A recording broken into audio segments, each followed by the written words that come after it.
Hello everyone. Today is Sunday, December 18th, 2022. Excuse me, at 12:53 a.m. in the morning. Whoa. After midnight, my phone just fell right quick on my chest right quick. I just picked it up. So, I'm right next to the heater, air conditioner, whatever. So, well, it's a new day now. It's past midnight. So I'm going to say yesterday was a rough day. I had a bad day all day, but some good things happened, that somebody paid for my breakfast, and also um a couple of people contributed to helping me with this hotel room, and I was able to eat dinner, but they tried to screw me over for dinner, and they gang stalked me. So as I said, due to me trying to save what I have left, I'm trying, to not get wrongfully banned, from any more hotels due to the gang stalking. So so I went to a nearby restaurant, and after I got settled in this hotel room, after I got settled, I went and back to the front desk. Of course, they kept me outside like some second-class citizen or some lower citizen or something. But then they let their Indian people, go in through the front. Later on, I saw they had the front desk open. The front desk lobby open and stuff. But,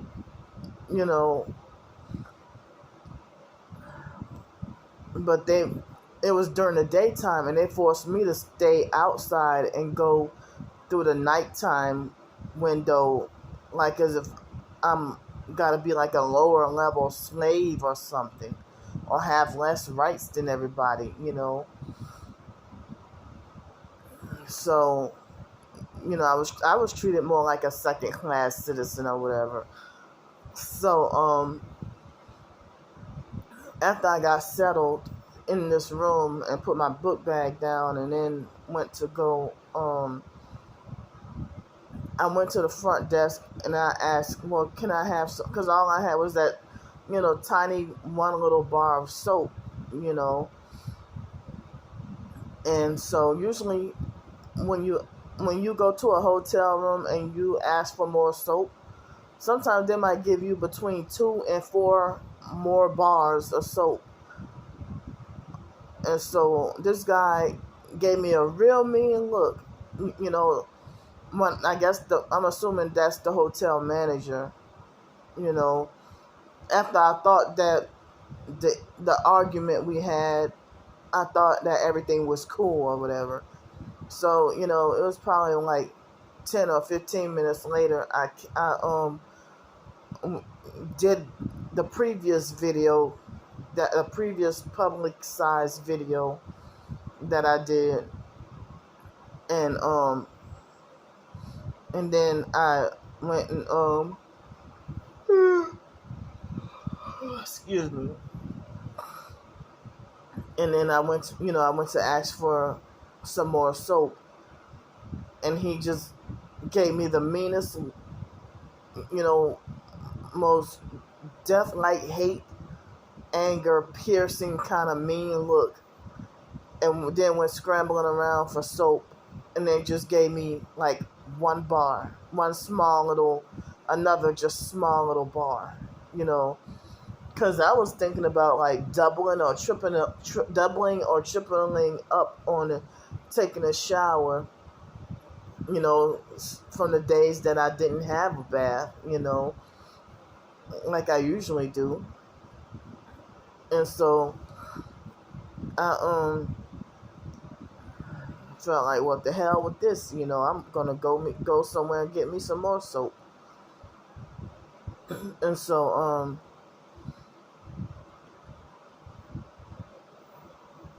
I went to go and go eat at a restaurant, and they had this kind of, like, everything else was more expensive, and I wanted something healthier, but to get something healthier, that would have cost like over $20. So I was left to you know, they had this deal where you can get a drink and a soup or salad, and then like a burger and fries, all for $10.99. And then you were able to get like a dessert or cheesecake or something on the side for $2.49 extra. But it was a big ass piece of cheesecake, and I'm like, wow, I had cheesecake last night that somebody gave me two pieces of cheesecake for free, you know, at gallery night. But you know, I was only able to eat one. But the other one I had saved, you know, somebody saved it for me. So then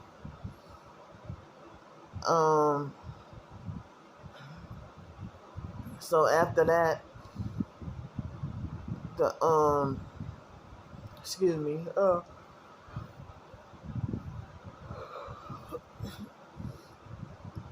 it's like the my server had, you know, perked me with the cheesecake, you know, and I'm not gonna say what she did, but then the manager helped to try whatever he could to solve the problem. And then when I came out of there, it was a black female in a red car that looks like Trisha's, and she had strange tail lights and a black part, a part of the car that was black at the back, you know. And she tried to beat me outside of the she tried to beat me out of the restaurant. I didn't even see her walk out with anything. And then later on, some other people came with her. Like, she tried to run out of the restaurant and try to beat me out of the restaurant just so she could force me to see her one brake light. I'm sleep deprived, so I kept on saying everything wrong in the video. But, you know, so then she backed out and then parked like in another spot. And so it's like she wanted to be obvious. It was a ghetto black female, you know, and this is kind of a dangerous, people say sketchy neighborhood. I mean, area, you know, because, and so then, it's like, then after she waited on whoever, I don't know if they were family members or friends she was waiting on, but I think she was wearing a purple with I don't remember what kind of shirt she was wearing, but I think she did have red shirt, red car, strange tail lights, and then she had other people who came in the car with her later on after I was already filming her. She confronted me and acted like she wanted to get gangster and ghetto and want to fight me and stuff. And she was yelling out obscenities and calling me names and saying stuff. I don't even remember everything she was saying. But then she started to get gangster and ghetto on me and try to threaten and follow me while manipulating the tail lights and brake lights and stuff. She went to having one brake light to having strange brake lights, like she was manipulating them, and nothing was wrong with the tail lights or brake lights on that car. She was manipulating them on purpose, and so then try to gaslight me and everything. And then she stopped and nobody complained or got mad that she stopped, at the stop sign for a long time. And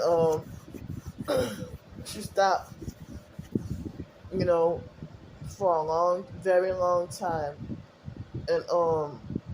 And nobody complained or got frustrated or honked their horn or at her or nothing like that. And she tried to frighten and intimidate me. I'm like, you bitches are young enough to be my daughters, and y'all want to try to get gangster and ghetto on me. When you start the damn perping and you know what you're doing, you want to confront me about, oh, why you recording me? Because you know what you're doing. And then shortly after, of course, I heard ambulance sirens. And then I went to this store, after the restaurant. She tried to follow me to the store and try to intimidate and try to scare me and try to mark her territory and try to frighten me like as if she's like a Rottweiler or a pit bull or something. So, she tried to block me from my way of going to the little, I don't know if you call it department store or whatever, but I'm not going to reveal the name of the little store that I went to. And I went there and got me some Dr. Bronner soap. It was just not the tiny ones that's $2, but it was a little bit bigger. And I would have gone to Dollar Tree, but it was kind of hectic to cross the street and go further down and then get perked even more. I was just trying to get food to, get me something to eat, and then get the hell on and, go get me a little bit of soap and then extra soap and then go back to my hotel room. And so then I had a little bit more weird perp activity, and stuff like that. So then I don't know if that girl was trying to whip my ass or trying to fight me, or if she was trying to call the police on me, or if she wanted to get me locked up in a mental institution. But I've had on film back in 2020 ghetto perps, and earlier this year I think, ghetto perps who obvious gang stalkers, obvious one headlight or obvious strange tail lights or whatever, and I put them on film and they make it like as if I'm schizophrenic and crazy, and they want to try to act like they want to call the police on me and have me locked up in a mental institution and call me crazy when they have that planned and staged in advance.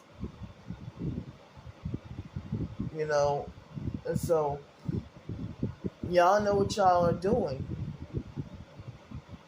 So why you gotta try to play it off and make it like as if, oh, can I help you? Or, trying to gaslight or try to play it off like as if they think I'm stupid and not privy to their tactics. So then I came back in this room, got more settled, and then I felt dirty as hell. So I went to brush my teeth, and then I felt too exhausted and tired to floss, but I brushed my teeth and try to detox my mouth. And later on I'm feeling like I'm gonna make sure I get to floss my teeth. And so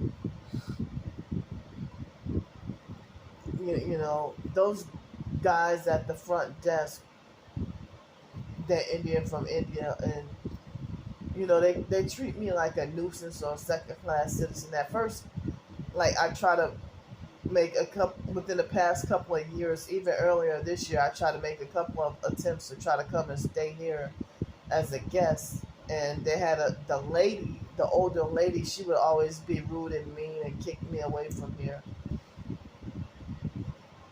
and wouldn't allow me to try to make a reservation. So they have, like, even in Mobile, Alabama, they had at downtown, they had the cheap motel downtown, and um, it was very cheap and affordable, and they used to reject me and lie and say that there wasn't room, and then they would have. I mean, if y'all Indian from India and your skin color is darker than mine, you know, way darker than mine, but then you prejudice of me, but then they let white crackheads and meth heads reserve rooms. And they're like, well, what the hell? What's the prejudice with me? You know? And so I mean, but I know how everything is, though. You know? So I mean, they gave me a hard time. And I'm pretty sure that, as I said, they made a failed attempt to try to scam and double charge me here.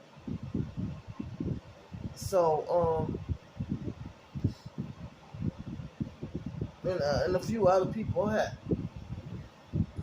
in the Google reviews had said that the Indian guys here, they seem like they're racist against black people. But they're not gonna call you the N-word to your face, though. So I went and try to take a shower. I'm glad it was a nice hot shower that, got all the crud off of me, and I used like a lot of soap and took one good shower. So, I'm gonna tell TMI, since you gang stalkers forced me on the streets. I started to develop like a little boil or cyst in my genital area, and it started to be kind of itchy or whatever. And I tried to pop it, but it couldn't. But I figured if I would have washed my whole body with the hottest water I can tolerate, maybe it would go away, But y'all had left me to be forced to be on the streets and menstruating, and I didn't have an opportunity to get to take a shower. So today was the first shower since Tuesday, but if it weren't the help, well, I'm going to say yesterday, it was a few hours ago. But if I didn't have help and I had to still be out on the streets, I would still be smelling wild, to be forced to be menstruating and can't take a shower nowhere. But now it's over now. I'm not menstruating no more. But I'm saying this because you gang stalkers forced me to be homeless out on the streets, So, just now, I keep on forgetting that I'm now suffering vertigo and dizziness and everything spinning. And I think that the guy in that white truck yesterday morning, I think he hit me with weapons to cause me to have vertigo, because I didn't have vertigo before. I think I may have had mild vertigo a few days before, but now I really have the damn vertigo. So it seems like almost every year in between October and February, the vertigo gets the worst.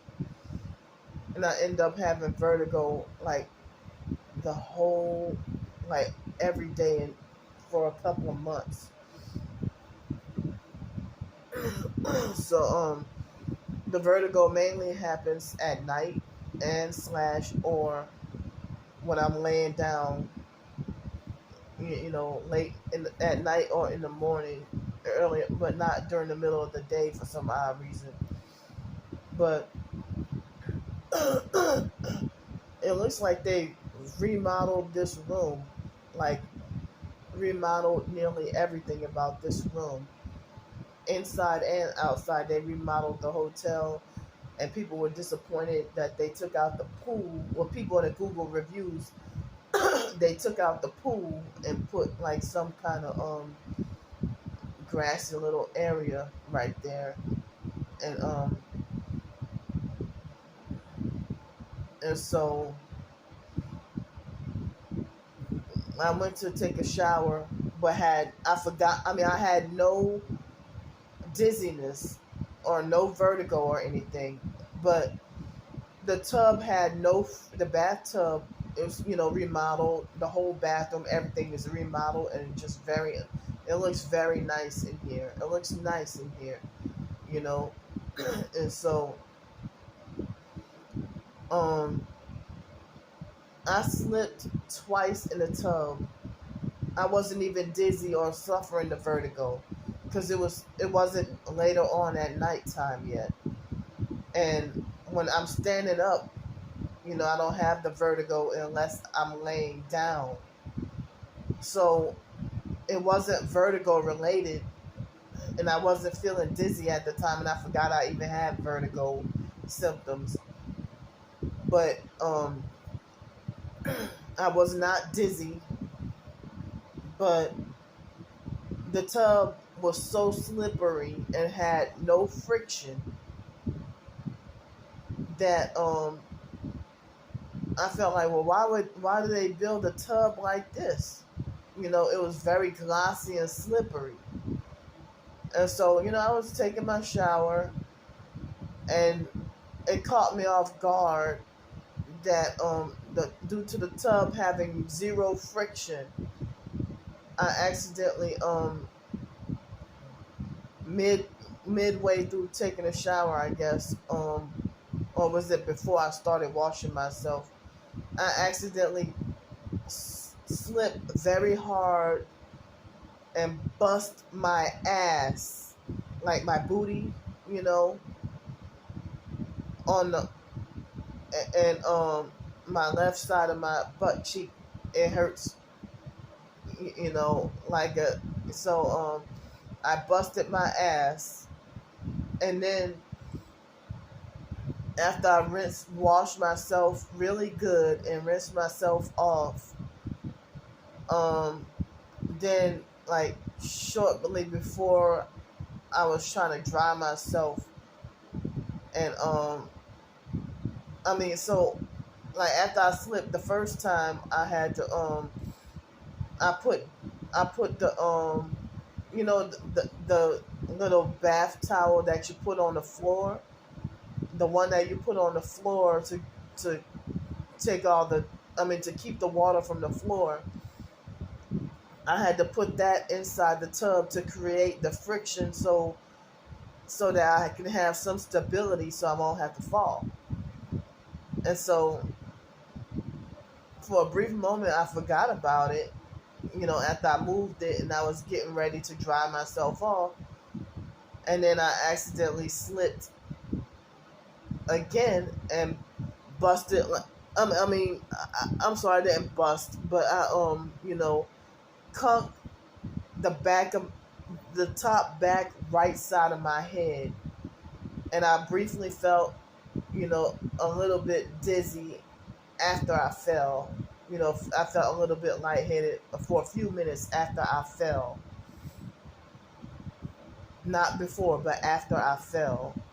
And I got caught off guard with the slipperiness because I was trying to dry myself and dry my feet because I have like bad athlete's foot due to, being homeless on the streets and, all that, And so, I accidentally, it's like I conked my head so hard that I've heard stories about people cracking their skulls and dying from slipping, those slippery bathtubs.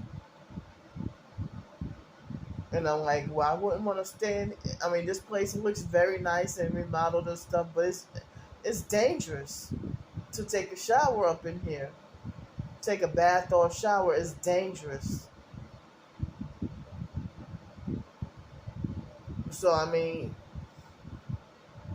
I turned out all right. I mean, I hit my head and my ass very hard both times. I hit it very hard, and so it's like I got traumatized because it's like, wow, my skull could have been cracked, or I could have needed to go to the emergency room, or I could have lost blood and died. It's really, scary, and people wouldn't have known. Um, I mean, if I would have been like busted my head and or cracked my skull and been unresponsive or dead or losing blood or been knocked out or something, and then they wouldn't those people wouldn't have, nobody would have cared, or nobody would have found out until the next day when it's time to check out the hotel, you know. And these people, they don't really speak that great English, so they don't really speak good English. So I mean, they already, they wouldn't care, So I don't know how many other people would have had the experience of, falling or slipping in the tub and busting their ass or busting their head. This is like scary and traumatizing. I feel like, if I would have busted my head and survived, you know, that should have been like a lawsuit or something, you know. But I haven't even told them because they don't speak English that good. They don't care. They treated me like a nuisance over a damn bar of soap. They try to prevent me from even checking in here, and I think they got real mad that I fought for my right to get up in here. But they had that set up before I even got here. I explained to y'all in a previous video what they did to me. So, I was so hardcore sleepy and tired that I dozed off right after 6:30 and got me some sleep off and on, and it was like 12:45 or something when I woke back up and had to go use the bathroom. And I guess the room got too hot, so the heater turned off. So I tried to turn the heat on. Trying to put the air on 86, and it kept on cutting off. So I put my earbuds in because, excuse me, a lot of times I use the air conditioner or the heater. I use that as white noise to block out the outside noise, and so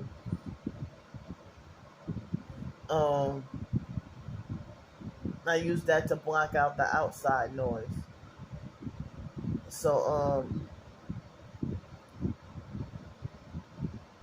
far as I know, I'm scheduled to have to check out this hotel at 11 o'clock in the morning.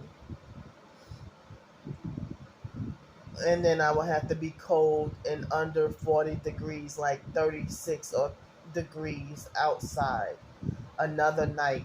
But I'm asking for help with another night in the hotel, another hotel room night.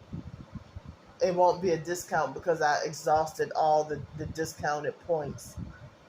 So I have to pay like member price or regular price.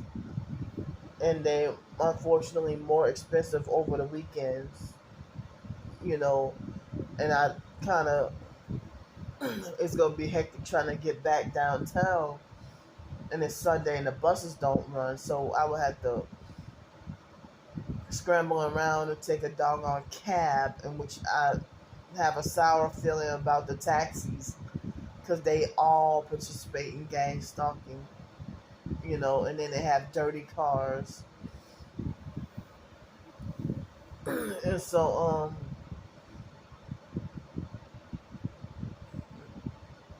I wouldn't even know if I have enough for a cab fare to get back because it's Sunday. But I'm asking for help with another night to stay out of the cold for another night, and then Monday I could take the bus and go transfer to. Well, I have to be back on the streets, but if I got more help, I could transfer to another hotel room. I mean, another hotel, you know. But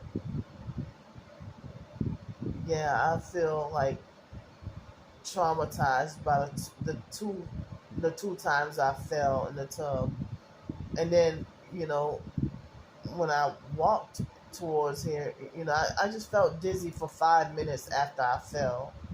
But my head doesn't hurt that much anymore, but my left back side, it kind of hurts, you know. So, I'm praying for help with another hotel room night. And I just ate twice today. I didn't eat 3 times. I didn't eat dinner. Well, I mean, I ate in between the times of lunch and dinner, you know. So, I just raised my head up and feeling that vertigo. And trying to switch positions from laying on my back to trying to lay on my side. So, I need help with, another hotel room night and food. And, I'm really scared to have to walk. They said 2 hours, but it probably would take me 4 hours to walk all the way back downtown. And, I need any and all the help that I can get, you know, to get out of, need help with hotel room to get out of cold weather. I mean, and I'm upset because that Hospitality Inn, I wish they wouldn't have gang stalked or mobbed or perked me out of there. And that's supposed to be a so-called Christian hotel, a Christian-based hotel. But they, Miss Annie and all them, they all set me up and perked me out of there and wrongfully banned me, and I could never go back. And that was that $39 a night extended stay hotel, and I stayed there for a long time. And so now I could never, that was the cheapest hotel in Pensacola, and it was decent. And I felt, I mean, it didn't feel too dangerous, but I had a lot of perp activity, but but but I can't. It's like I can't even go back there anymore. You know, so it seemed like if they couldn't use the noise to get rid of me, so they created other setups to make sure to get rid of me. And I was quiet in my room and wasn't really bothering nobody, but I had to keep exposing so much perp activity, So and that would have been like under $275 a week to stay there. And I heard that no matter, even if other hotels and motels they raise in price, I heard that they stay that same price year round and never adjust their prices. As long as you stay for at least a minimum of 7 days, then But then they say you had to provide your own soap, toilet paper, and towels, washcloths. You got to do your own housekeeping and take out the trash and make sure the room is clean and everything like that. you know. But this hotel, I don't think I'm going to try to come back here anymore.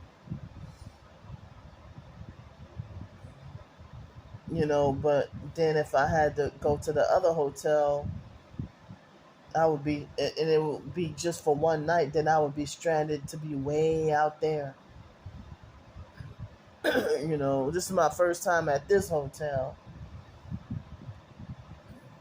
So,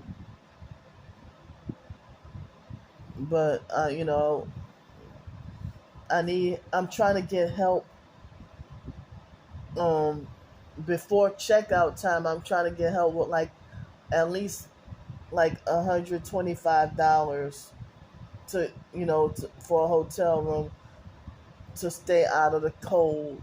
And I'm trying to get help. If anybody's watching this video, I'm trying to get help before 11 o'clock Central Standard Time. That's the checkout time. So I'm trying to get help and renew a night before then. And that could cover a room. I wish I had more discount nights, but I ran out of the discounts and need to do more regular nights and accumulate more points. So I almost got to have a free night, but due to emergency, I couldn't afford to pay full price, so I had to do the discount. But now I ran out of those discount points. So it's really scary out here. And I'm going to explain again that they don't really have any shelters for single women, and that shelter that they do have, I don't have transportation to get there. And if I did, I'm still, wrongfully banned from the cold weather shelter, and I'm not allowed to go back. They gang stalked and wrongfully banned me out of there, just like they did at Hospitality Inn Hotel. That they perked me out of there and wrongfully banned and mobbed me out of there, and I could never go back. And so this is the only thing I could do is, try to ask for help with hotel room. And that's why I say I wish I had my own full-time job, or I wish I could earn money from my writings, earn it from, my writings and stuff. But the online perps won't allow me. They block me from writing and stuff. So they block me from surviving and making a living, and they want to try to force me to die, forcing me to stop fighting to survive and trying to fight to live. Because you shouldn't even have to you shouldn't even have to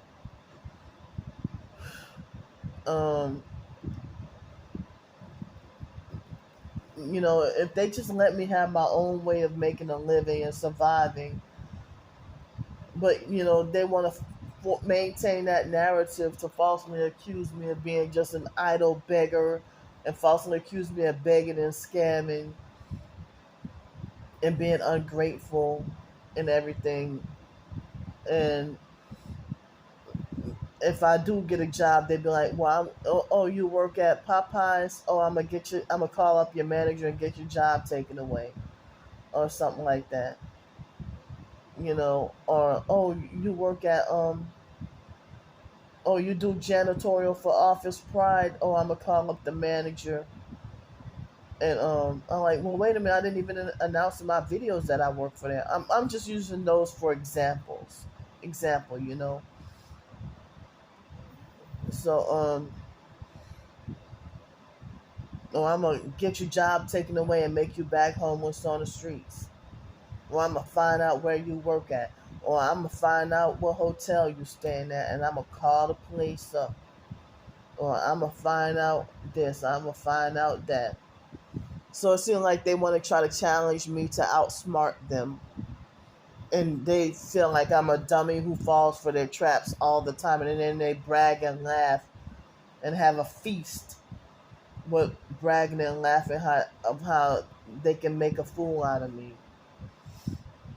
And I know that they're going to say something about me busting my ass and busting my head. You know, they're cruel and want me dead. I mean, I showed y'all them coming harassing me and saying, yeah, we're on a conference call and we're plotting on how to get you arrested or institutionalized. For what? Leave me alone. Mind your business. You know, they think they got God's authority to stalk and watch everything I do. And, you know, they treat me, I mean, it's like the whole world wants to punish me and treat me like as if I'm in some kind of detention or something, you know? It's crazy. So, I have my information in the description box on ways people can help me. You know, it's scary to be outside, and then later on this week, I'm definitely going to need help. Because it's going to be like in the 20s. And as I say, you can't just walk up to a so-called shelter and they automatically got beds or got rooms. A lot of times they won't even just take a walk up. They want to make you wait, like even they have a waiting list, and sometimes you got to do intake first, and that could take a couple of days, or it might take a week or so. You can't just walk up to any shelter at any time of the day either and just feel like, hey, I need shelter, and then in the middle of the night they take you in. It doesn't work like that. And then they charge you money. Shelters is not free. I mean, that I was supposed to have had that Conestoga hut, and I was supposedly first on the list, and they canceled that program. I was supposed to have had a hut to stay in.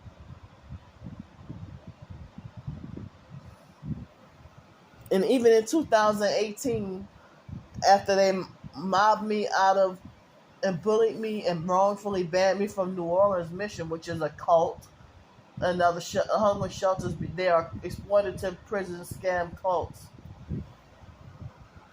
New Orleans Mission is a cult, and Heavenly Blessings here in Pisco is a cult, and it's dangerous and not safe to stay there. And so, Salvation Army, I heard, is a cult too. So, the Salvation Army shelter and New Orleans Mission were bed bug infested. I couldn't stay there at those places, and they charged money. And so then they had that other shelter. People were saying it was a new shelter in 2018 in New Orleans. I kept on trying to get in that other shelter. I forgot what the name of that place is. 1513 Gravier or something. 1315 or 1513, something like that, at Gravier Street in New Orleans. I don't even know if I'm pronouncing that right. Gravier Street in New Orleans. Every time I tried to go there, it was supposedly a new shelter. And every day I got turned away. They said that they didn't have any beds available or any room available. So I was forced to be on the streets. I mean, at the Salvation Army, the bed bug infestation was so bad that the bed bugs were eating my face. And at New Orleans Mission, you know, people say that sounds like a concentration camp, so stay there. So they bullied and mobbed me out of Marquette Hostel. In New Orleans, I couldn't stay there no more. It was $100 a week to stay there, and you didn't have to be an outsider. You know, they had a lot of locals that were staying there. and that was the only hostel that allowed locals. But they mobbed me out of there. I couldn't stay there no more.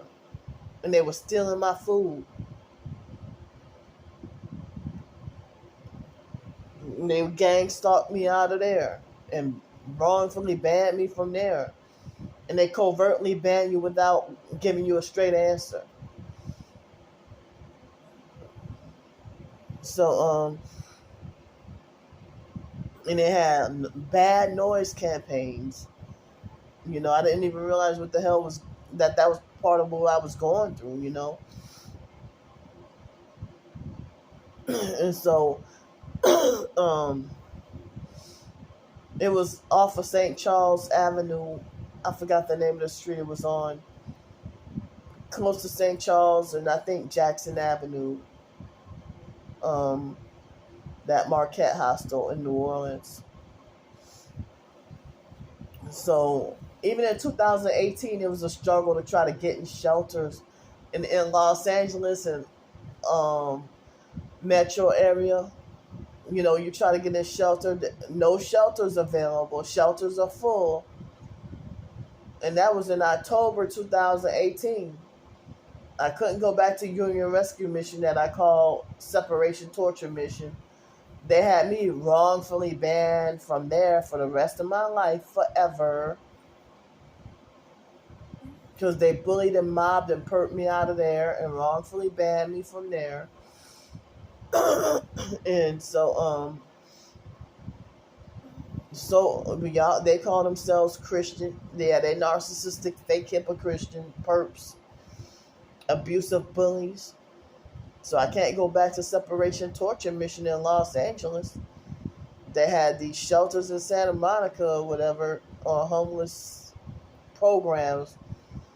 There was no room, no space, even in Long Beach, California. No space available, no beds available. So I was forced to be on the streets, sleeping at the beach in Santa Monica overnight, and they stole all my stuff and they stole all my valuables and and so they stole my valuables and they did cruel stuff like did cruel stuff in my sleep. They did cruel stuff to me in my sleep, and I heard that there was these young teenagers being let out of jail or prison or something, and they were letting people out of jail, and there were criminals running free, and then they would target and attack and torture poor and homeless who are just trying to survive. And they had this light-skinned man in Santa Monica. He was homeless on the streets, and he said that they threw cold water on him. And so they had and I heard homeless people who had dangerous stuff happen to them. I'm not even going to mention because I don't want to give the perps ideas. So dangerous stuff happened to a lot of the poor and homeless. And, a lot of homeless people, lost their lives behind people doing dangerous crimes towards them, So, it's really scary. It's really scary. And nothing out here really for single women, no matter what city and state. Like 2018 in Los Angeles metro area, nothing, no space for single women. And in my hometown New Orleans, the stuff that they did have, they bullied me and perked me out of there, and what was left there was nothing for single women. In Greenville, South Carolina, they bullied and perked me out of the Salvation Army shelter. And I almost got arrested for being homeless on the streets. Zero tolerance for homeless in Greenville, South Carolina, where that was supposed to be the Bible Belt. And they have zero tolerance for homeless on the streets, and they want you to be unseen. And they said, well, go live out in the woods. And I'm like, well, I don't know where to go. Where is the woods? And people just don't give a damn. And, they charge you like you owe them drug money at the Salvation Army in Greenville, South Carolina. And they bullied and perked me out of there. Good thing I got my Section 8 and got me a place, but even that landlady was crooked. The apartment manager, she was very crooked and cheated me, and she was a money-hungry scammer, and she cheated me and stuff. So, I went back to my hometown, New Orleans, and dealt with the community mobbing and the noise campaigns, community mobbing, being threatened, and they were perping me while they just all of a sudden hit my right leg with the energy weapons, shooting from my right hip all the way past my right knee. Just random. With me laying down. And they're also hitting my left side, my rib cage, with the energy weapons also. And then I think the pain is radiating from my hip all the way down to my ankle now. And so heavenly blessings would be the only option, but it's like humans paying $600 a month just to live in an unsafe pig pen, and they run it like a cult. And they need to shut that place down, so I can't go back there. They mob and bully me out of there after perp and bullied me and try to take my money, and I was brand new to Pensacola. So I tried to get jobs, got mobbed off the job, temp service jobs, YMCA, this, that job. And I got on the housing list. One of the first things when I came here, I tried to work for Z-Trip Cab Company. They kept rejecting and refusing me. But then the perps were making my sleep deprivation so bad with the energy weapons and stuff. They reducing my quality of life. I could have been, a very productive and good driver. But the thing is, that gets stopped when you got to deal with perps. And you're being gang stalked and targeted. You can't even, look what they did to me. What I call it fake ass, unlucky cab, what they did to me. Look what they did to me. I didn't even last 2 days. Lasted just barely 2 days.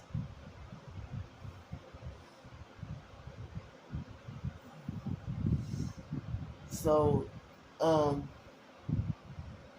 if I go to another city and state, they might be like, well, ain't no shelters available. And also in 2018 in Las Vegas, I kept trying to get into a shelter. No space available. I kept getting turned away. Nothing available.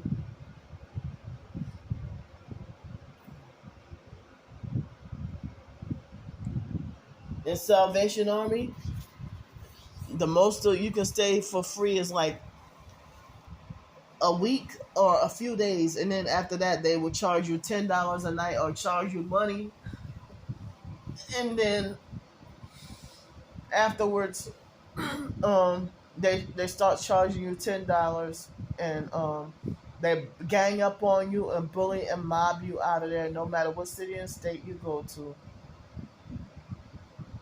So back then in 2011, shelters, people were saying, well, I thought that shelters were free.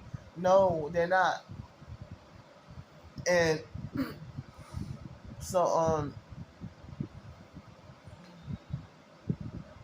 they have a lot of people who do not want to live this way, but they have the fortune of living in their car. But the bad thing is if they get wrongfully ticketed, or if they get ticketed, they get tickets on their car, or they get harassed by the police, or even jailed, or their car confiscated. They try to make like it's illegal to be homeless and living in your car. But they have some people, bloggers and stuff, who do van life, and they do it as a willful lifestyle, a willful choice of a lifestyle with van life. And they make the free will choice of, just live heavy. Live happy. Happily ever after, I was trying to say, they live happy and, tour the country, staying at state parks and or whatever, the Bureau of Land Management or something. Did I say that right? Or they'll stay at a campground for 2 weeks, and then they have to go somewhere else. And or they traveling around in an RV and stuff. And other professed targeted individuals, they used to be like, well, put up a fundraiser and try to raise money for donations for a van to live in, or an RV to live in, or a car to live in. And so I tried that, and the regular perp smear campaign me, the regular person, fake TI person, smear campaign me to even the real TIs, and make everybody hate me, and they falsely smear campaign me as an ungrateful, scamming beggar.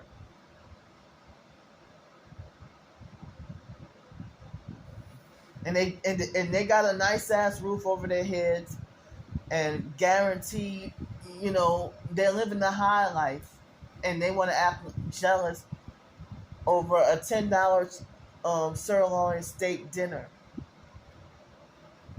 I mean, if it's $9.95, but chicken and pork chop will cost that the dinner will cost that same price.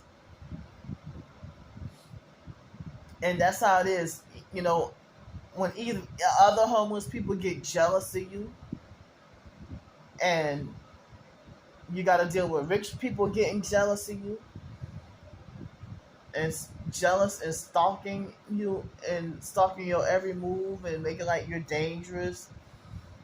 They take you for a joke if you're homeless on the streets with the job, and you already started your first couple of weeks at work, but you waiting around for your first paycheck, and it's a struggle dealing with sleep deprivation and being hit with weapons, directed energy weapons, and they want to make sure that they disable you to the point where you're forced to quit the job because you can't function, because they hit you with energy weapons, or they workplace mob you and make it put you in the hospital, put you in the emergency room, and then you get treated with abuse at the hospital.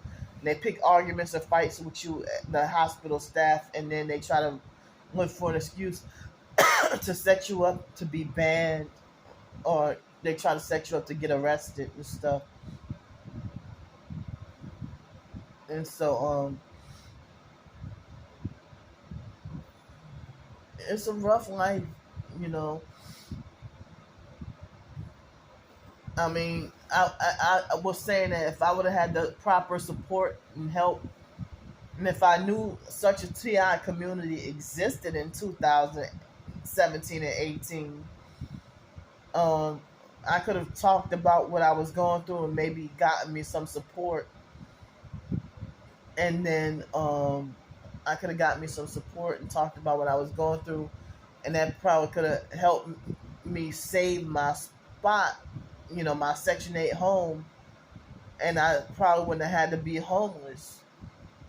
And I could have been just documenting and exposing everything the landlord is doing, or everything that the neighbors are doing, or everything that the Section 8 office people are doing. And yes, I'm letting y'all know my experiences and how things have been. Can't live with no family members. It's been a few years, and the biological brother Wyatt said that Ramona, the sister Ramona, that Ramona still has a heavy bed bug infestation that she did nothing about, and that she still got a bed bug infestation after so many years. You know,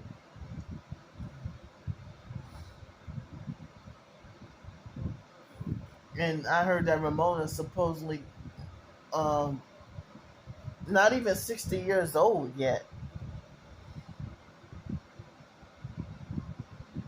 and she's suffering like some dementia or something. I don't remember what she going, what kind of. If she not suffering, I mean, I don't know if Wyatt was trying to tell me she's suffering like dementia or something, or losing her mind or something like that. I don't remember what he said she going through, you know. But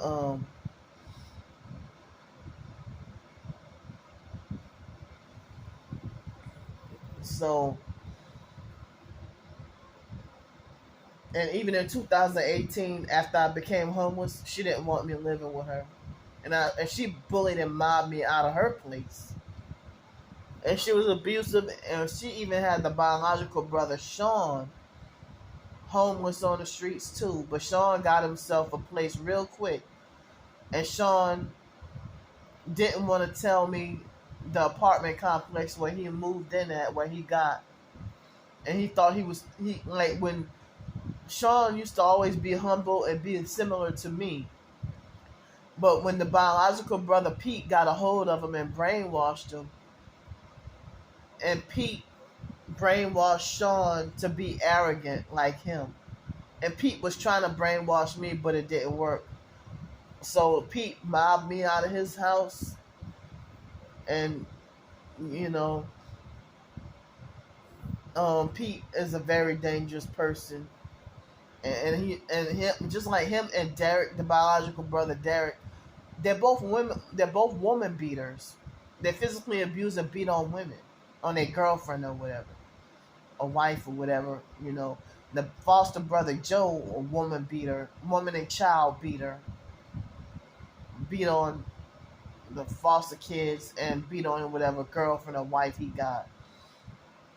And the foster sister Shelly's husband Brian, he will physically abuse and beat on kids and then brag about it.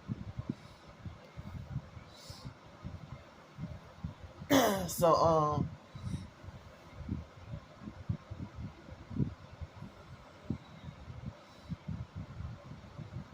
so it's like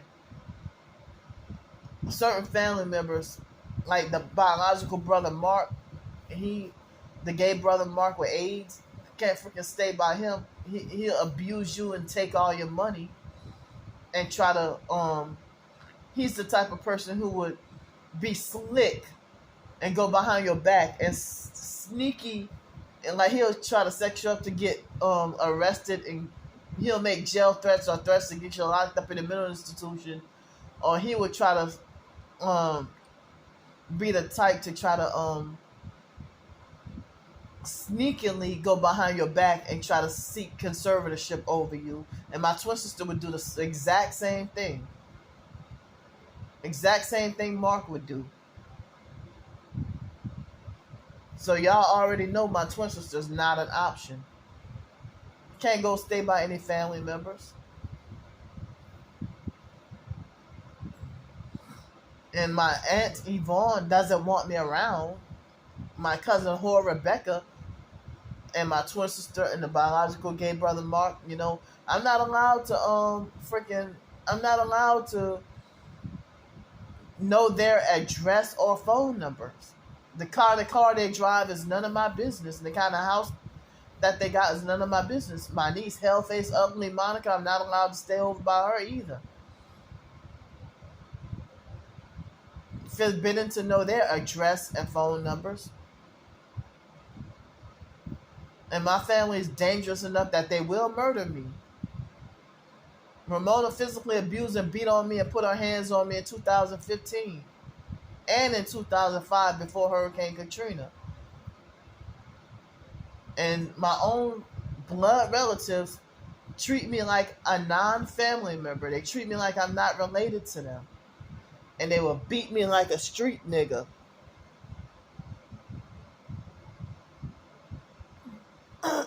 you know, they physically abuse and beat on you and stuff like that, and then want some praise for beating on me. And what they do is they exclude me from family functions, and Ramona would like tell me about the only time they demand and expect for you to go to a family member funeral. But if it's weddings, baby showers, birthday parties, yeah, you're excluded. You're excluded, and Ramona will deliberately wait till the next day to tell you. Like, well, don't tell me now. Don't tell me about your granddaughter's birthday party the next day when you did that on purpose. You could have told me in advance. But they do stuff like exclude my name from obituaries and stuff like that, but demand and expect me to go to the damn funeral. Excuse me. If they want to say Arthur's not your daddy, but then they get mad that I couldn't make it to him or the biological mom Francis' funeral.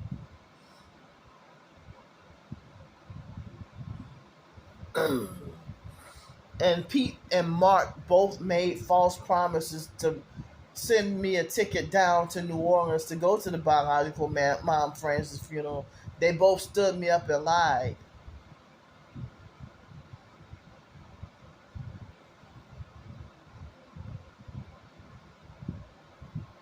I mean, the family mobbed me so bad that I had to go all the way to Los Angeles and live there. And after both parents died, the family abuse got worse.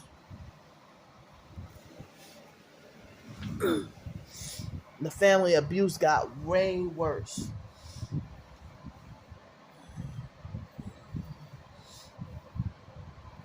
So yeah, I mean, when Sean got that place, after Ramona kicked him out and forced him to be homeless on the streets, and he got wrongfully banned from everywhere too. He got wrongfully banned from Harris Casino like I did. I was just trying to stay safe and dry. Well, there, they made it cold on purpose so I couldn't be warm. And so, I couldn't even go there to eat a meal. That wasn't acceptable. I had to be gambling and working on the machines. Playing on the slot machines.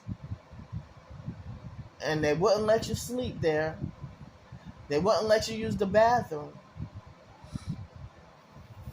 And I was terrified because my cousin Blake, when he got shot and killed, in such high crime in New Orleans that randomly, like, black folks kill each other, but then every now and then you see the rich white people get shot and killed too. Or, people like any and everybody getting shot and killed. They call New Orleans no rack. Like Chicago, they call it Chirac or something, or Chirac. And kind of like Iraq, They even call Los Angeles, Lorac or something. They compare these places to Iraq with like a war zone. Like war everywhere, fighting everywhere, killing everywhere. And I heard that crime has, like, when I went to Greenville, South Carolina, I heard that people move from different cities and states to go commit crimes there. And I heard that Pensacola was safe back in 2019. I heard there's crime here now, like bad crime here. I didn't even I didn't even think there was crime here in Pensacola. I thought Pensacola was safe, very safe. But they got crime here in Pensacola. And for the online perps to be, falsely accusing me of living in rich, expensive, fancy hotels and stuff, this costs the same price as the other hotels. But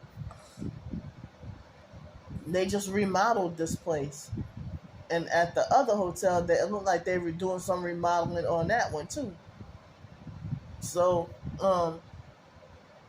you call this a luxury place where, if I go in the hotel, the washers and dryers are broken, or you get only a small, tiny little packet of powdered donuts and coffee, or they have loose toilet seats, stains on the bed sheets, or dirty bed sheet covers, or if they have a bathtub that drains slowly, or they have hair in the if they might have hair in the sink, or they might have plumbing issues or toilet not flushing, or they might have the air conditioner or the heater not working. Y'all call that an expensive fancy? I don't be staying at no Hilton or Marriott or the Radisson or Comfort Inn and all that, I can't afford a Ramada Inn. I can't afford to stay at all those places.